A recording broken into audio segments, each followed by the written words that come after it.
There's a kind of tired that no blood test can explain. You sleep 8 hours and still wake up feeling like you fought a war in your sleep. Your doctor says everything looks fine. Your labs say normal. But your body says otherwise, and you've learned to stop arguing with it. Here's what almost nobody tells you: that exhaustion might trace back to a single gene, one that more than half of all people carry, without ever knowing it exists. Have you ever taken a supplement that changed everything for someone else and did nothing at all for you? Not because it was fake, not because you failed, but because somewhere after 50, your body silently stopped making enough of something it once produced without effort. There's one molecule hospitals have trusted for decades to pull people back from the edge in emergency rooms, and almost nobody understands what it can do gradually over the next 30 days if you understand your own body first. Let's find out together. Let me tell you what that molecule actually is. Because once you understand it, a lot of things about your own body, things you've maybe felt for years without a name for them, finally start making sense. Your body uses an amino acid called cysteine. It sounds unremarkable, doesn't it? Just another word from a biology class you forgot the moment the test was over. But this small, humble building block carries something special inside it: sulfur. And that sulfur is the key ingredient for making one of the most important substances you've probably never heard of in your entire life. It's called glutathione. If that word means nothing to you right now, don't worry. Most people go their whole lives without ever hearing it. But your cells have been depending on it every single day since the moment you were born, working in the background, the same way your heart beats without asking your permission first. Here's the part that matters most. Cysteine is usually the bottleneck. It's the one ingredient your body runs short on first, before anything else in the process even becomes a problem. Picture a kitchen where every spice is lined up, every pan is hanging in its place, every tool is sharpened and ready, except the one vegetable the recipe absolutely calls for. Without it, nothing comes together, no matter how good the rest of the kitchen looks. That's cysteine's role in making glutathione. It's the missing vegetable, far more often than most people would ever guess. Picture two women, both 63, both dealing with the exact fatigue we described a moment ago, the kind that survives a full night's sleep. They didn't know each other. They found the same supplement through completely different paths, one from a daughter who worried about her, the other from an article she read alone at her kitchen table. Both started NAC the same week, same brand, same dose, same modest hope of simply feeling like themselves again. 2 weeks in, one of them called her daughter to say she felt lighter, that her digestion had settled, that she'd slept through the night for the first time in months. The other kept taking her capsule every morning, faithfully, and felt absolutely nothing. No worse, just nothing. Same bottle, same instructions, same good intentions. For a long time, even doctors didn't have a fully satisfying answer for why the same ingredient can walk through 2 different doors and receive 2 completely different welcomes. Hold on to that, because later in this video we're going to answer it properly, and I think the answer will surprise you. Now, cysteine on its own is unstable. It's almost too eager, reacting with nearly everything around it, breaking down before it ever reaches the inside of your cells, where the real work happens. So why does any of this matter specifically at this stage of your life? Glutathione isn't some obscure compound gathering dust in a textbook chapter nobody reopens. It's your body's primary intracellular antioxidant. Intracellular simply meaning inside the cell, which is exactly where almost everything important happens. That's where energy gets made. That's where damage accumulates, day after day, invisible to the eye. That's where your cells either repair themselves and carry on, or slowly lose that ability. And here's the part nobody mentions at your annual checkup, the part that never shows up on a lab report. Your capacity to produce glutathione declines with age, not because something is broken in you, simply because that's what decades of living, breathing, eating, and surviving do to that internal system you never once had to think about when you were 30. So if glutathione supplements already exist, why bother with NAC at all? Because glutathione is too large a molecule to easily slip inside your cells. You can swallow it directly, and companies will happily sell it to you that way, but most of it never reaches where it needs to go. NAC is different. It's small enough, protected enough to slip inside the cell, and once there, Your body builds glutathione from the inside out, exactly where it's needed. This is why hospitals have trusted NAC for decades, particularly in one serious situation. When someone arrives in the emergency room with a damaged liver, whether from an accidental overdose or from a common pain medication taken too long, glutathione in the liver runs out almost instantly, like a fire department suddenly out of water mid-blaze. The fastest way to restore it is NAC, delivered intravenously, right there in that room, often the difference between full recovery and permanent damage. But that's a rescue, and a rescue is not the same thing as building something that lasts, something steady, something you never have to be desperate for in the first place. A rescue happens under fluorescent lights, in a crisis nobody saw coming. What we're building here is entirely different, slower, and it unfolds without announcement, happening in your own kitchen, your own morning routine, long before there's ever a crisis to rescue you from. That distinction between saving a body in collapse and patiently building one that never collapses is exactly what we need to understand next. Here's something years of looking into how the body actually works have taught me, not how a label on a bottle wants you to believe it works. More is not automatically better. And I've rarely seen that proven more clearly than with something as unassuming as NAC. If you took the same dose given to someone fighting for their liver in a hospital bed every day for months, you wouldn't be helping yourself. You'd likely be pushing your body somewhere it was never built to live for long. This is exactly where careful, well-meaning people who read labels and do their homework, still get it wrong. Think about fire for a moment. Fire isn't the enemy. It cooks the meal on your stove, warms your home on a cold night, and inside your body, that same principle shows up as oxidation, the process your cells rely on to burn fuel and create the energy that gets you out of bed and up the stairs. You cannot live 1 second without it. But fire without control becomes destruction, ash where a home used to stand. That's where the extinguisher comes in. That's antioxidants. That's glutathione standing by, ready to put out what needs to be put out, without smothering the flame that keeps you alive. Your body constantly negotiates between these two forces, like two hands on one steering wheel. Oxidation, to create energy and fight off invaders you never notice arriving. Reduction, the opposite pull, to repair, to signal, to heal what oxidation leaves behind. Here's the part that surprises almost everyone the first time they hear it. Flood your system with too much antioxidant support, and you don't just clean up damage, you can also mute the very signals your cells use to adapt and grow stronger. Too much protection pushed too aggressively can leave you less resilient without you ever noticing, not more. There's a man in my notes, no name attached, just a lesson worth passing on. He read online that if 600 milligrams was good, 1,800 milligrams 3 times a day must be 3 times better. Within a week, he felt nauseous, foggy, strangely unsteady in a way he couldn't explain to his wife. He wasn't poisoning himself. He was simply asking his body to extinguish fires it hadn't lit yet, and his body pushed back the only way it knew how. That story isn't meant to scare you. It's meant to hand you the one thing so much marketing conveniently leaves out. Dose isn't a suggestion, it's a conversation with your own biology. So what does this mean practically for someone considering this for the long haul? Not a crisis, but the slow work of caring for yourself. A short-term therapeutic dose, around 600 milligrams, makes sense for something specific and time-limited. Recovering from heavy toxin exposure, supporting your liver through a rough season, working through a stubborn respiratory flare-up. For everyday, long-term use, meant to support you for years rather than weeks.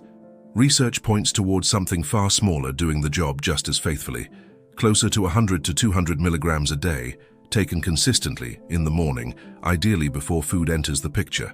Why the difference? Cysteine doesn't travel a straight line to becoming glutathione. Most of it gets spent along the way, like a paycheck disappearing into bills before you ever save $1 of it. Your intestinal lining alone rebuilds itself every few days, steadily consuming a meaningful share of your cysteine supply before it reaches deeper tissue. More still gets used, building the everyday proteins that hold you together. What's left? that small, hard-earned remainder, is what finally becomes glutathione. You might reasonably ask, if the body naturally uses so little this way, why add more at all? Your grandparents never took NAC capsules. They didn't know the word antioxidant, let alone how to spell it. They ate what grew nearby, drank water from a well or a kitchen tap, and most lived long, full lives without once thinking about cellular chemistry. That's a fair point, and I won't pretend otherwise. Here's the honest answer. We're not living the lives they lived. The air moving through our lungs carries a different chemical signature than the air they breathed. The food on our plates has traveled further and been processed more than anything that ever touched their table. The glow of a screen at 11 at night, keeping the mind alert long after the body wanted rest, simply didn't exist for them. What was enough 100 years ago may not be enough today, not because your body is broken, but because the world around it changed faster than biology had time to catch up. Sit with that for a second, because it reframes everything. This was never about fixing something wrong with you. It's about supporting something your body has always known how to do, but no longer has quite enough raw material to do as well as it once could. Researchers at institutions like Baylor College of Medicine have spent years studying exactly this question. What happens inside an aging body when that raw material gradually runs short? And what changes once it's properly restored? We'll come back to what they found later, because I believe it may be the single most important thing we discuss today. But first, there's one more piece of the puzzle, the piece that finally answers where we started. Remember the two women from earlier. Same bottle, same dose, same hope, two entirely different outcomes. Here's where most conversations about NAC fall apart before ever reaching the truth. Taking NAC assumes your body can smoothly convert it into glutathione. No obstacles, no detours. For a lot of people, that's a fair assumption. But for a surprisingly large share of the population, more than half by some estimates, there's a hidden roadblock sitting in that pathway, unnoticed by most. One that has nothing to do with willpower, diet, or how faithfully you take your supplement. It comes down to a single gene. And once you understand what that gene does, you'll finally understand why the same small capsule can feel like a quiet miracle to one woman and almost nothing at all to the other. Let's talk about that gene, because once you hear this, I think some things in your own life are going to click into place. It's called MTHFR, short for methylene tetrahydrofolate reductase, a mouthful even for the people who study it for a living. You don't need to remember the name. What you need to understand is simpler and far more personal. This gene carries the instructions for an enzyme, and that enzyme drives a process called methylation, something almost nobody outside a research lab ever mentions, yet possibly the most important thing happening inside you right now, while you're sitting here listening. Methylation is the transfer of a small molecule from one place to another, trillions of times a second, in every cell you have. It turns things on. It turns things off. It clears hormones once they've delivered their message, so they don't linger past their welcome. It regulates the neurotransmitters behind your mood, your focus, your sense of calm on an ordinary afternoon. And most relevant to everything we've built so far, methylation is required to recycle glutathione and to turn the cysteine from your NAC into something your cells can actually use. Here's where it gets personal. More than half the people listening right now carry a variant of MTHFR that makes this enzyme less efficient. Not broken, not absent, just slower, the way a car engine still runs, still gets you where you're going, but pulls less power from the same tank of gas as the car parked next to it. Both cars drive. One just works harder for every mile.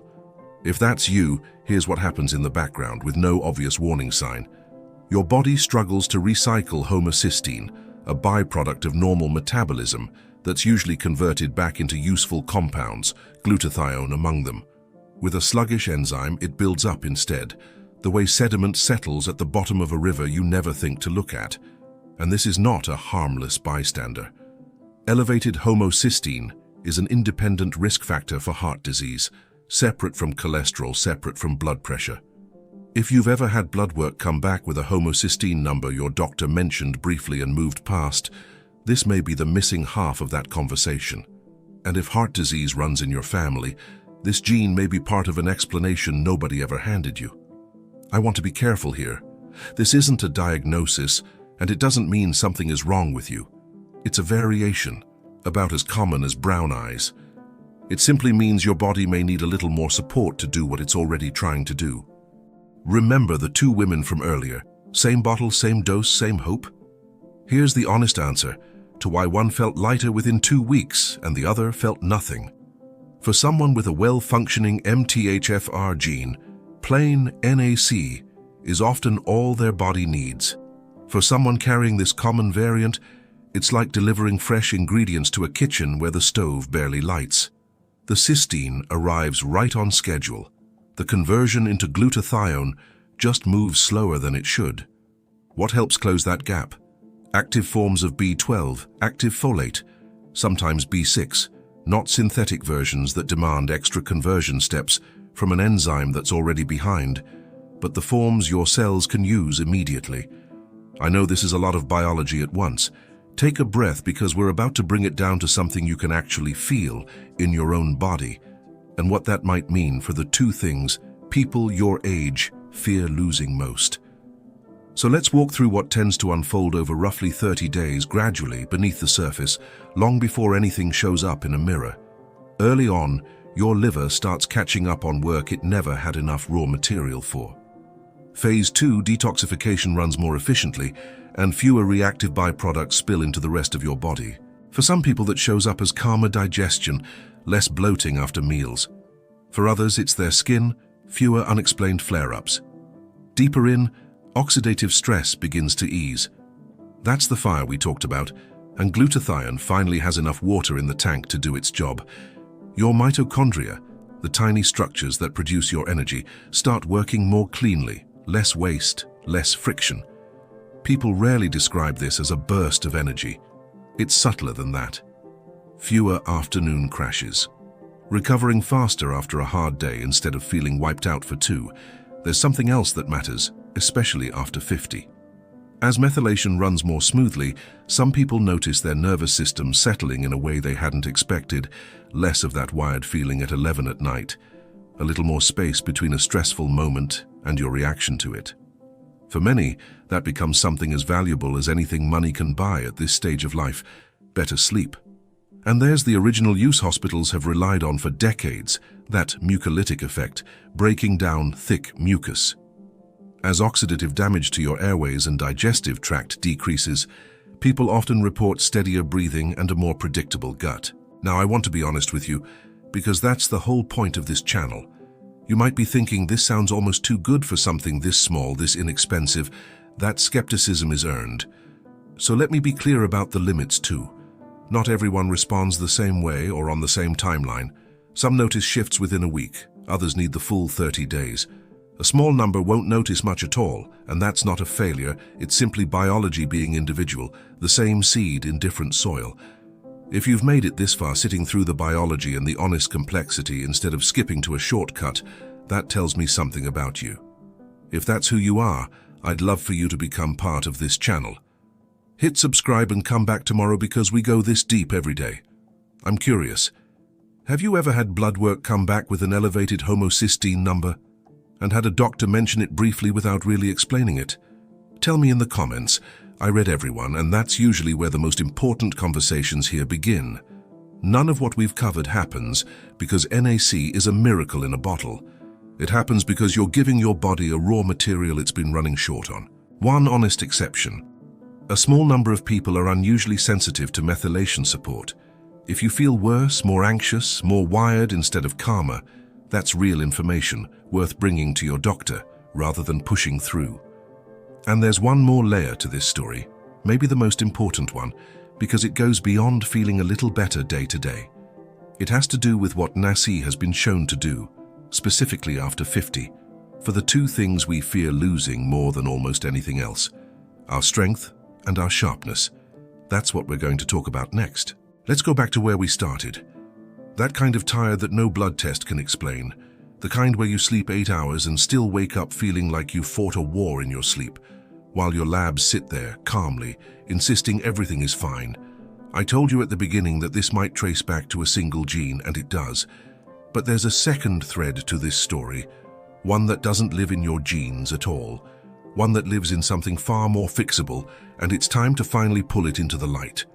Researchers at Baylor College of Medicine spent years studying a group of older adults, people very much like you, dealing with the same fatigue, the same quiet loss of strength, the same feeling of watching their own bodies slowly become unfamiliar.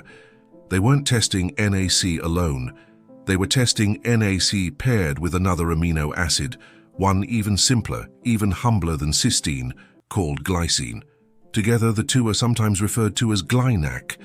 And what happened in that research is the kind of thing that doesn't get nearly enough attention outside of medical journals because it doesn't come with flashy marketing behind it.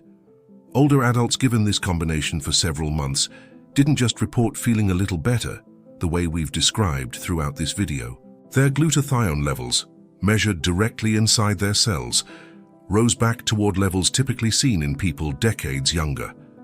Their mitochondria, those tiny energy factories we talked about earlier, began functioning more efficiently, producing more usable energy with less internal damage as a byproduct. And two specific outcomes stood out enough to make researchers pause and take notice. Muscle strength improved. Measurable, physical strength, the kind that determines whether you can carry your own groceries up a flight of stairs, get up off the floor without needing to brace yourself against furniture, or keep pace with a grandchild who has no idea you're even trying. And cognitive function improved as well, memory, mental clarity, the kind of sharpness that quietly starts slipping away in your 50s and 60s, so gradually that most people mistake it for simply getting older, rather than recognizing it as something that might actually be reversible, at least in part. I want to be honest with you about what this does and doesn't mean, because that's the entire spirit of this channel. This wasn't a miracle. Nobody in that study turned 30 again. But markers of aging that researchers thought were essentially one-directional, only ever moving forward, only ever getting worse, moved backward. Partially, measurably. In people who, just months earlier, were exactly where you might be sitting right now, wondering if this particular kind of tiredness was simply the new normal for the rest of their life. This is why the story we've told today matters so much more than a simple supplement recommendation. Because if you are someone with a sluggish MTHFR gene, the kind more than half of us quietly carry without ever being told, taking NAC alone is a bit like handing someone half the ingredients for a recipe and expecting a finished meal. Glycine, alongside the right cofactors we talked about earlier, active B12, active folate, helps complete what NAC starts, helping your body do the very thing it's been trying to do all along, just without quite enough support to finish the job. And this is where I need to say clearly and honestly, one more time, none of this replaces a conversation with your doctor. If you're on medication, if you're managing an existing condition, if something about your blood work has ever concerned you, bring what you've learned today into that appointment. Ask about your homocysteine levels. Ask whether MTHFR testing makes sense for your particular history.